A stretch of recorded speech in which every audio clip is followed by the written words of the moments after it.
Hey everybody, and welcome to another deep dive with us. Today we're going to be diving into the Python Data Science Handbook Oh, to yeah. help you get up to speed on using Python for data science. It's a really good one. Yeah, and no matter your skill level, hopefully this will be a good one for you. Um, I like this book a lot because it really focuses on using Python as a tool, yeah. and not just learning it for the Yeah, sake of learning it. absolutely. It's all about application.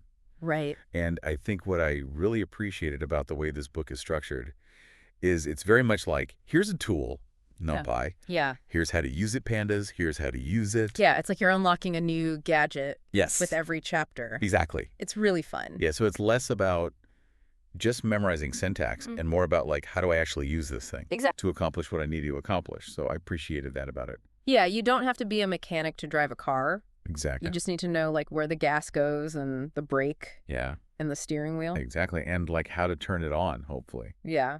One thing that it mentions that I thought was interesting, it talks about these environments, IPython and Jupyter notebooks, Right. and how these are kind of the garages where a lot of data scientists will work. Yeah, it's a nice, clean way to be able to like write your code and test it all in the same spot. Yeah. So you're not bouncing around between a million different like things. It's all just right there. Yeah, and you can see the visualizations right Yeah. there. That makes a lot of sense. Yeah. Okay, so let's talk about this NumPy thing. Yeah. Because this seems to be like Yeah. the core of the My core. backbone. Yeah. Why is it such a big deal for someone like me who's used to using, just like basic Python? So imagine you have, a data set of like 1 million customer transactions. Yep. And you want to find the average transaction amount, right? If you were to try to do that on like a Python list, Yeah. it would take forever. Okay. NumPy allows you to do those kinds of operations on huge chunks of data. So it's about speed. It's about speed. Yeah, so it's like parallel processing Gotcha. of your data. So it's not just about going faster. It's about handling the sheer volume, The volume. of data that comes with data science. Totally. And that's where I'm like guessing like data types and how NumPy uses arrays, that's where that comes in. Yeah, you got it. Okay. So NumPy uses arrays, Yeah. and it basically supercharges the way Python can handle these massive, massive arrays of data. Gotcha. And one of the really cool things that it uses something called broadcasting. Yep. Where let's say you wanted to apply a 10% discount Oh. to all of the items in those customer transactions. Yeah. You can do that with like one line of code Wow. versus having to go through That's amazing. each one. So it's like a superpower for your data. Yes. But then even with that, you still need to understand like what the data types are Absolutely. to even know how to work with it. Absolutely. And the book does a good job of like laying that groundwork really early on. Okay, that makes sense. And it talks about, I think it's called structured arrays, Yeah. which is how you handle data that's not just numbers. Right. So like Yeah. if you have names or dates or Exactly. sentence even. Yeah, like let's say you have a customer, Yeah. you've got their name, their age, Okay. their purchase history, Yeah. structured arrays, let you store all that together Okay, so it's like a way of keeping it organized. and still using NumPy, Gotcha. which is very powerful. Okay, so it's like a more organized toolbox almost. Yeah. And then it also mentions this other tool called Pandas. Yeah. Is that like the even more deluxe version? So Pandas is built on top of NumPy. Okay. But it's kind of got more specialized tools Yeah. for working with what we call structured data. Okay. So that's going to be like your bread and butter for cleaning data, Okay. transforming data. So it's like NumPy's like the engine, and then Pandas is like the nice. Yeah, like the sleek dashboard. Yeah, exactly. That makes sense. Yeah, so NumPy is great. Yeah. But if you are working with structured data a lot, Yeah. Pandas is going to be your new best friend. Okay, cool. Yeah. And the book does a good job of like showing how those work together, Awesome. which is great. Okay, so we've got all this data organized. We're working with it. Right. But now we need to actually like use it and understand it. So it talks about a couple things in here. It talks about Boolean logic, fancy indexing, and sorting, Yeah. which all sound kind of intimidating. So think of this as like your navigation tools Okay. for all this data, right? So Boolean logic is basically like a filter. Okay. It lets you hone in on specific data points that meet certain criteria. Okay, so if you wanted to find like all the customers that bought in the last month. Exactly. Or all the customers that live in a certain zip code. Gotcha. You could use Boolean logic for that. Okay, that makes sense. And then fancy indexing is like, it's a little bit more Fancy. fancy, yeah. But basically it allows you to access like very specific data points Oh. or sections of your data instantly without having to like manually go through it. Okay, so it's about being more efficient with your time. Much more efficient. Okay. And then sorting is pretty self-explanatory, but that just helps you organize your data. Right, because if it's all over the place, then... What good is it? Yeah, exactly. You're never going to find anything. Yeah, exactly. Cool. Okay. So then it gets into data visualization Yeah. and talks about Matplotlib, Yeah, that's a good one. which, data viz is everywhere these days. It's so hot right now. It is. It really is. It's like the cool kid in school. So what makes Matplotlib so special? It's like the artist's palette of the data science world, right? You can create such a wide range of visuals with it. Okay. And the book has this really cool example of using Matplotlib to plot geographical data using this tool called Basemap.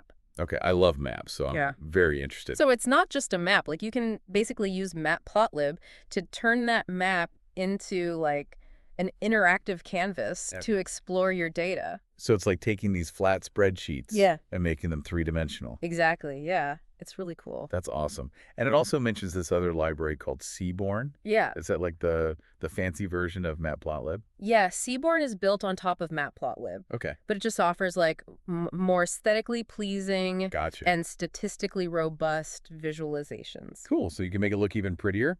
Yeah. Basically. Yeah. Without having to do a ton of work. Exactly. It's got all the fancy bells and whistles built in. Nice. So it's like Matplotlib is Photoshop and then Seaborn is like Canva or something. Yeah, there you go. Perfect. Something like that. Yeah. But at the end of the day, it's all about using these visuals to tell a story, right? Absolutely. Like a good visualization, it shouldn't just be pretty. Yeah. It should help you actually interpret the data. Right. And find patterns. Yeah. And communicate your findings to other people. A picture is worth 1,000 data points. 1,000 data points, exactly. Something like that. Well said. So speaking of finding patterns in data, let's talk about machine learning. Yeah. Machine learning, everyone's talking about it. It seems very complicated, though. It can be. Does the book do a good job at, It does. making it approachable? Yeah, it really does. It breaks it down into these, core steps that you can take. So like a recipe? Yeah, like a recipe. Okay, I love a good recipe. Yeah. So what are the ingredients to the machine learning recipe? So first, you got to pick the right model, right? For the data and the problem that you're trying to solve. Yeah. And lucky for all of us, Python has this great library called scikit-learn, Okay. which is basically like this big old pantry full of different machine learning models you can choose from. How do you know which one to pick, though?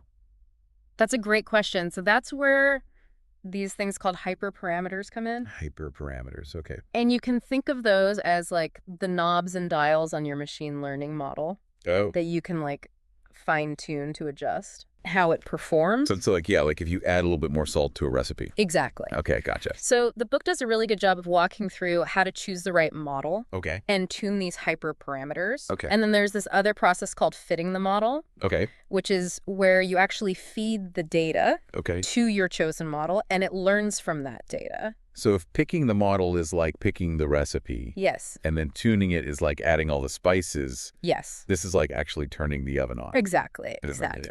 And, just like with cooking, the outcome really depends on Yeah. both how good your ingredients are and how well you follow the recipe. Absolutely. Okay, that makes sense. Yeah. Okay, cool. So then it also mentions this other thing, feature engineering. Oh, yeah, that's a good one. What is that? So before you can even start, cooking, Okay. you need to prep your ingredients, right? Right. You wouldn't just, throw a whole onion Yeah. into a soup, would you? No, you got to chop it up. Yeah, you got to chop it. You got to dice it. Okay. Maybe saute it a little bit. Yeah. So feature engineering is basically just that. It's transforming your raw data Okay. into something that your machine learning model can actually use. So it's like data pre-processing. Data pre-processing, exactly, yeah. Gotcha. So the book gives this really good example about this with text data. Okay. So let's say you're analyzing a bunch of customer reviews. Yeah. You can't just feed that raw text Right. into a machine learning model. Because it doesn't understand. It doesn't speak English. Right, exactly. It only speaks math, right? Right. So you have to find a way to turn that text into numbers. Okay. And there are all these cool techniques that you can use to do that. So it's like translating for your machine learning model. Exactly. Okay. Yeah. So the book gives some good examples of that. Cool.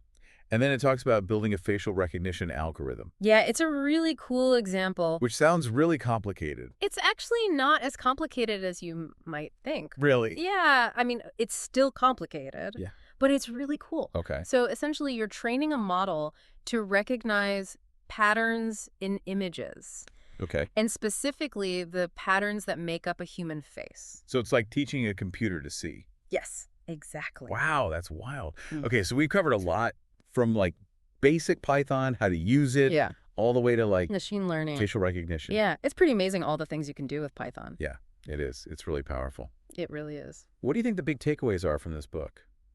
The big takeaway for me is that you don't have to be like a coding whiz Yeah. to be able to use Python for data science. Right. This book really makes it accessible Yeah, it does. to anybody. And I like that it encourages you to like think differently about the problems Absolutely. that you're trying to solve, and then it gives you the tools. And it gives you the tools to do it. Yeah. It's really cool. So it's not just about like the code, it's about the approach. It's about the approach. Yeah.